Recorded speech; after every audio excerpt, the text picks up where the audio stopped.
Hello, how are you doing? Are you up for a laugh? I come from Liverpool, and one of the ways we cope with things really well actually is we just have a laugh, and we just laugh at whatever. Good way to deal with most things in life, I've found. And as I was writing this book, Cult Escape, which I'm narrating a chapter per week, one of the chapter's headings was funny memories, and I accumulated a few of them. Not many, didn't have many laughs in those cultic years, but the ones we did are written down, and you'll just see how absurd some of these things were to us who were born into this religious cult. Also, I don't know if you can hear the pneumatic drill going, and a lawnmower, and also a cat mewing, but there's no better time like the present, is there, to narrate a book, so let's just get on with it. So, funny memories. What people find funny or amusing tends to be relative to their culture and upbringing. What might be hilarious to one might be offensive to another. In the solemn, religious and stiff environment of the exclusive brethren meetings, a basic breaking of wind could cause a fresh ripple of mirth that would be remembered and reflected on for a long time to come. However, it was only the young ones who ever had ears to hear such bodily renditions. Anyone mature and righteous appeared to be completely oblivious of such noises and squeaks. Everybody, including children, were expected to attend all the meetings unless they were ill. This was 11 meetings a week, including 5 on a Sunday, which started at 6 a.m. Children were expected to sit still in silence and behave themselves. Children who made noises, distracted others, or misbehaved were punished by the parents after the meeting. This environment meant we grew up with an unnatural tension and a fear of getting the giggles and making a noise. Such was the dry monotony for most of us young ones. We were always on the outlook for anything to break the boredom.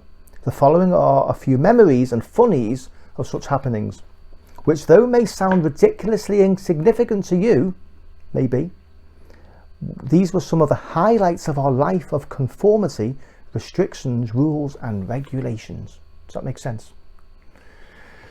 When you're brought up under sheer extreme boredom, you'd be surprised at what you find funny. So let's go.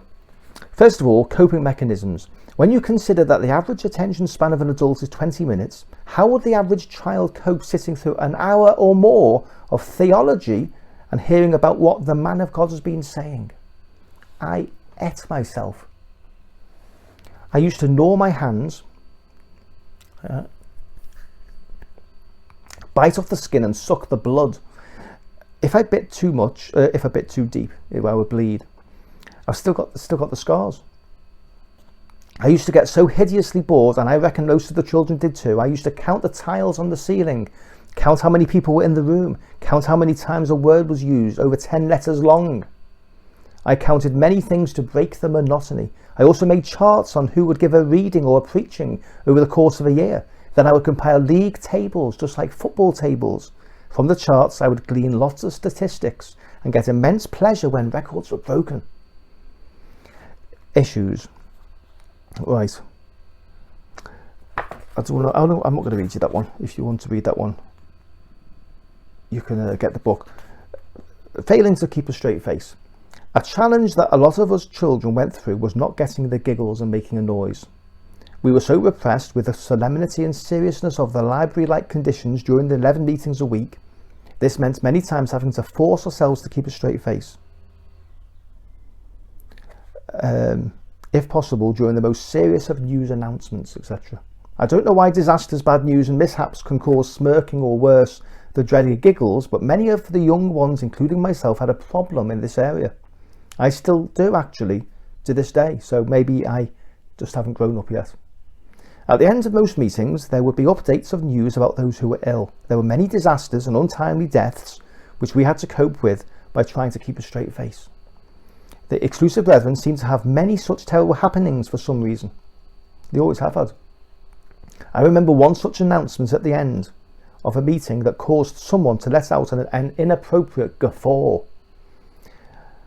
"I believe your wife has had a terrible mishap, Mr. Williams," someone asked. There was a palpable silence as Mr. Williams reached for the hand microphone. This was no laughing matter. Mr. Williams was an old man with a very small quivery voice. We young ones braced ourselves. Yes, said Mr. Williams, speaking incredibly slowly. She rolled down the whole flight of stairs this morning, whacked her head and has a bump on her forehead the size of a golf ball. You could hear a pin drop when someone let out half a guffaw, and I remember myself and my 3 brothers putting our head down to our knees, red-faced and shaking as we desperately forced ourselves to maintain the imperative silence. Things we had to go through. Look up. 5 of the 11 meetings a week were called readings. A man, never a woman, because they had to keep silent, offered or was asked to take the reading, which meant reading something from the Bible and leading the conversation about it for about an hour. At the beginning of such one reading, a lovely old man called, I'll call him Barry Smith, solemnly asked the following question that had many faces straining to keep straight. This is what he said. Has anyone got a passage that we could look up? The Yawn Show. The monotony and boredom of the meetings caused me to keep alert to anything that would give even the slightest bit of amusement. For many years, our second meeting on a Sunday at 9 o'clock in the morning was at the Manchester City Room at Hale Barnes. It was called the Interchange, and all 600 members of the area would gather there for a reading. The seating layout in all the meetings was concentric circles, with the males sitting in the inner circle rows and the women in the outer circle rows. One such morning I noticed something worthy of amusement.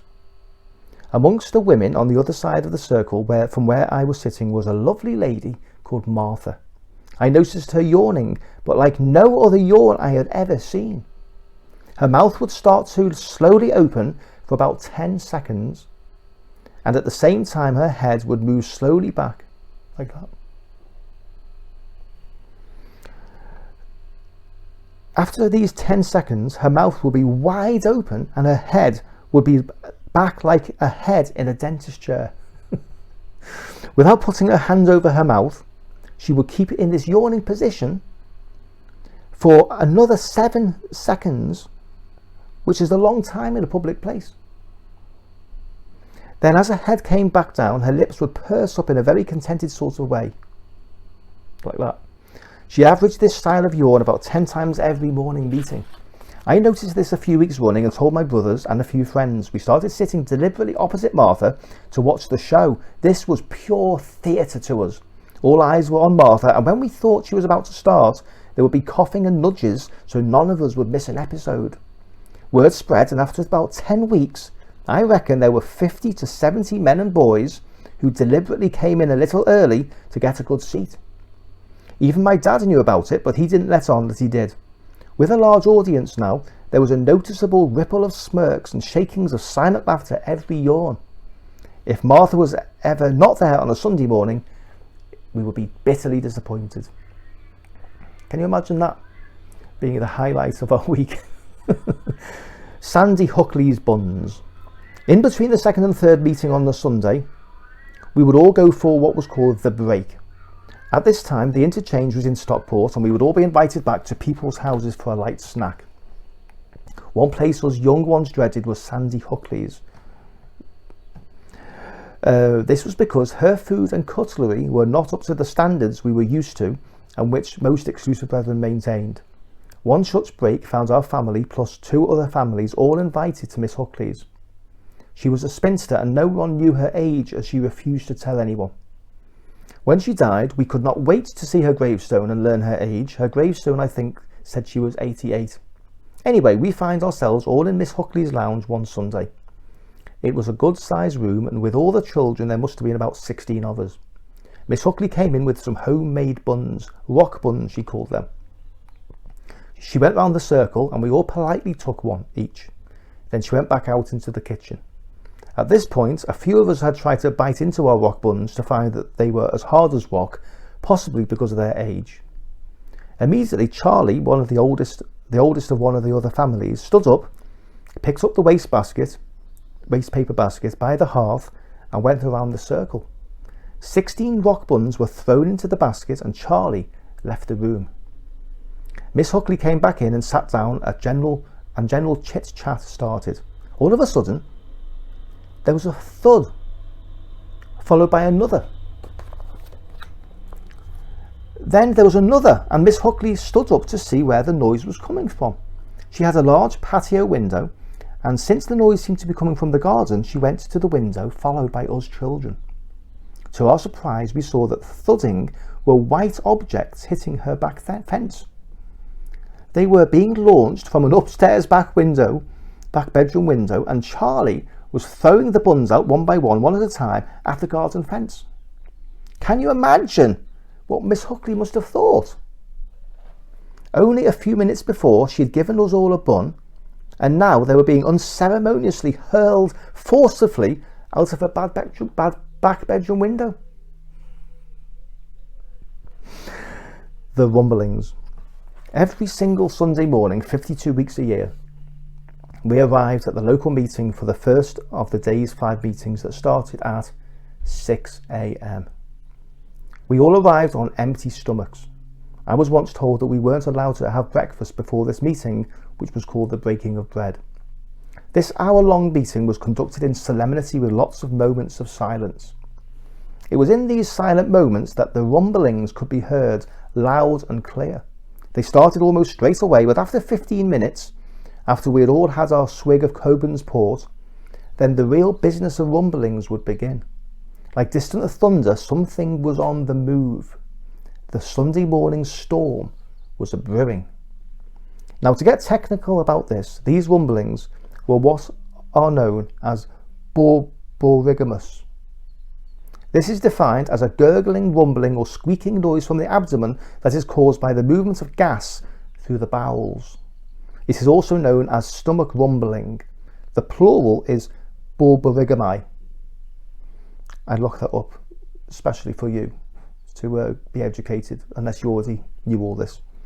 When Coburn's port travels bowelward at 6:15 a.m. in a room of about 30 people, average age about 75, it can cause problems for the young ones. It caused us a problem. We got the giggles. We got frowned at and told off. We were victims of the dreaded yet entertaining borborigami, and there was no escape. I remember it like yesterday, having to keep a straight face when all this crescendo of rumblings, all these dear old people would go around the room like thunder. The christening. When I was about 7, I smuggled a small glue bottle into the meeting filled with water. If you squeezed the bottle, a fine jet of water would squirt out. It was one of those with a very fine pointed top. When someone's praying in the meeting, always a man, all the older people shut their eyes.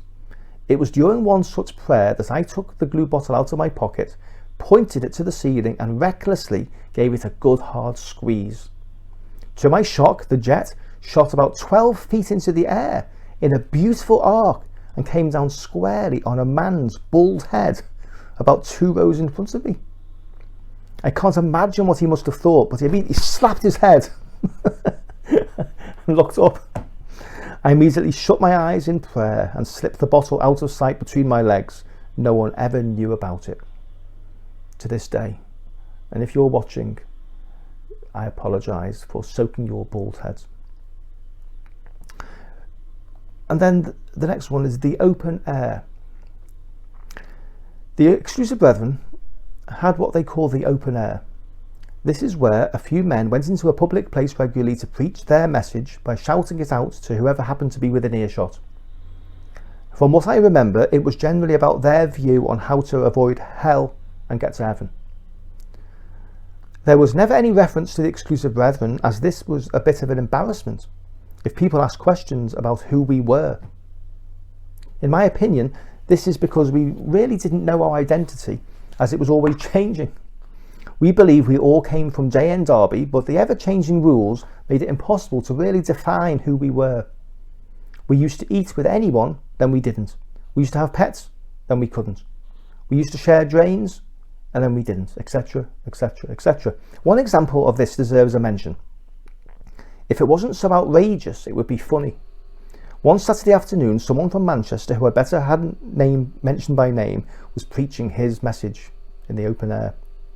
A nice old lady came up to him, and when he had finished, asked if she could have a word. She told him that she was interested in what he was saying and that she might like to come along to his church and hear more. This was unheard of. Here was his instant response. Have you got a television? It's funny you should say that, she told him. My television is broken and in the loft. I haven't watched it for years. In that case, this is what his response was. Sorry, I misread it. This was what his response was to that question, to that answer of the old lady. In that case, I want no more to do with you. He responded indignantly. I heard him say this. I was there. The reason for his indignation was because the television held so much fear for them. It was the pipeline of filth. And the thought of having one, even one that didn't work, was repulsive. And then the next one is where there's a will, there's a way. What on earth could two teenage boys be doing around 9 p.m. in the dark, in the bushes, in the front garden of a private house, peering through the lounge window? About 5 to 10 times a year. I'll give you a clue. They were teenage exclusive brethren looking for an outlet to enjoy their desires that had been crushed. Their evening meeting had finished at Allison Road, Liverpool. They believed they were committing a big sin, but this temptation was too great. Their favourite football team was playing and the match was on TV. They were not allowed to have a television, which was known as the pipeline of filth, and watching it was utterly forbidden. I was one of those boys, and I remember the thrill of sneaking off as soon as the meeting had finished.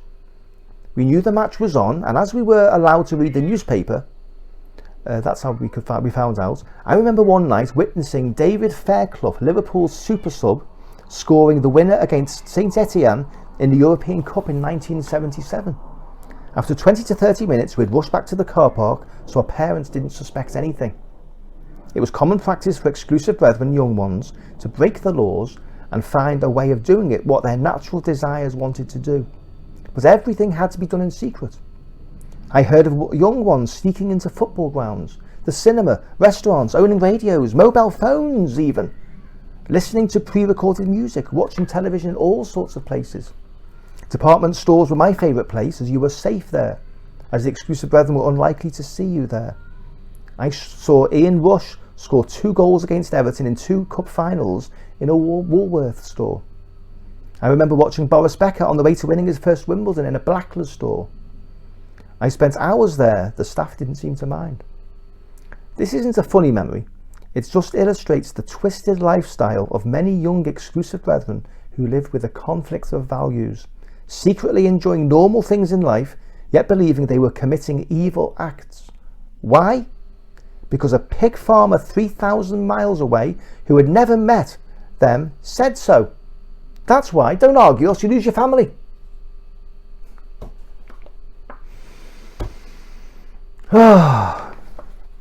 There's another funny story which isn't in the book, which I remembered afterwards, which is that there was a time when the man of God said that if you watch the royal wedding, which was Charles and Di, which I think was 1981 or 1982, you would be shut up, that means suspended, for 7 days.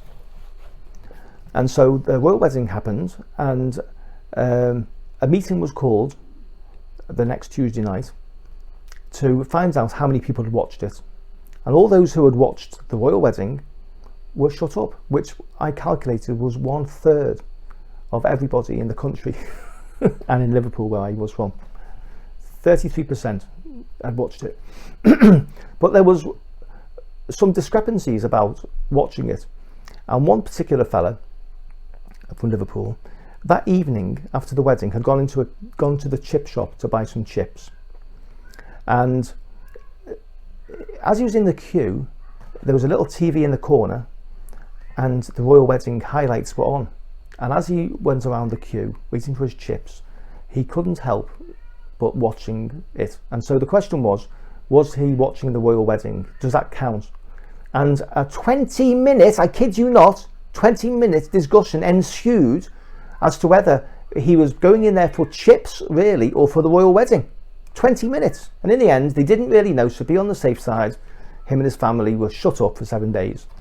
But a funnier story, I think in Australia, was that an old man was in a department store and he was on an escalator going up. And as he looked to his right, the television was on with the royal wedding. And the question and the debate ensued, which was that because he was standing still, does that mean he was watching it? But because he was on an escalator, does that constitute standing still? In the end, he had to go. I wrote this chapter, Funny Memories and stuff, just to illustrate the absurdity of what it's like when you're under rules and regulations from a religious cult by a man who controls the whole show, making it up as he goes along, changing the rules, determined by whatever he wants, and the followers blindly following and lapping up everything he says, hook, line and sinker, controlling their lives. And you know what? There's nothing wrong with a bit of culture and a bit of custom and wearing certain clothes, or if you want to wear your hair a certain length, anything like that. Those things are just cultural things. If you want to follow them, does it really do any harm? But what does, and the reason why I've done this campaign and written this book, and this Cultscape campaign is online and it's on YouTube, as you know, probably. There's a playlist with many YouTube videos on about cults issues that I've done to create awareness. What isn't acceptable is inciting to discrimination and hatred, causing family destruction, the splitting up of families. That is not acceptable to society. And it never has been, but society has not been aware of this. And as society is getting more aware of what's going on in these religious cults, there's almost 1,000 in the UK alone, 7 to 10,000 in the US. Society is saying no, this destruction of families is incitement to discrimination and hatred. And a case in Belgium recently found the congregation who were doing this, shunning, which is what religious cults do to people who don't agree with them. They shun them, was illegal, and they were found guilty. And so this is why I'm writing this book. And so the funny memories just illustrate how ludicrous it can be when children are put through these laws and they have to go through these customs of which, and I'm just writing all these things just to ask you the question, what do you think? Do you think this is acceptable? Is it good? Does it matter? How do you feel about children being brought up this way?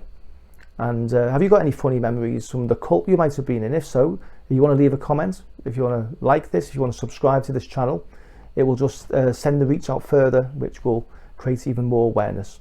Thank you for listening. I hope this got you in stitches, belly laughing and unable to sit still and rolling around on the floor with laughter. I'm sure it didn't. It didn't with me, but I wrote it anyway just to get the point across that this is what goes on sometimes. Thank you for listening. See you soon.